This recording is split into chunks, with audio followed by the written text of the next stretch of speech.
ভালোবাসা কখনো উচ্চারণে নয়, অনুভবে ধরা দেয় নীরব দৃষ্টিতে, অনুচ্চারিত কথায়।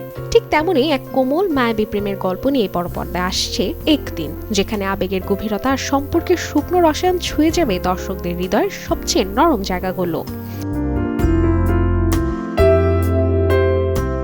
আমির খান প্রোডাকশনস প্রযোজিত এই ছবিতে প্রথমবার বলিউডে পা রাখছেন দক্ষিণের জনপ্রিয় অভিনেত্রী সাই পল্লবী, যার বিপরীতে রয়েছেন জুনায়েদ খান।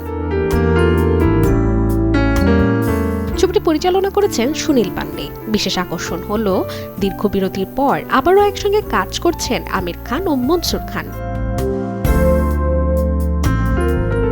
জানা গেছে, একদিনের গল্প শোনার পরই সাই পল্লবীর প্রতিক্রিয়া ছিল এক কথায় হ্যাঁ। গল্পের আবেগ, চরিত্রের গভীরতা, সম্পর্কের স্বচ্ছতা তাকে এতটাই নেড়ে দেয় যে এই প্রজেক্টে যুক্ত হতে দ্বিধা করেননি এক মুহূর্ত।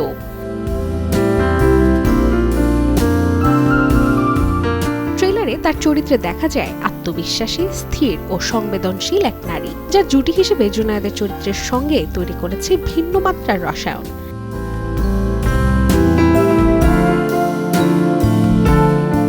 আসছে 1 মে, প্রেক্ষাগৃহে মুক্তির অপেক্ষায় থাকা এই ছবিটি হয়তো আবারও মনে করিয়ে দিবে ভালোবাসা আসলে একদিনেই জন্ম নেয়, কিন্তু তার রেশ থেকে যায় সারা জীবন।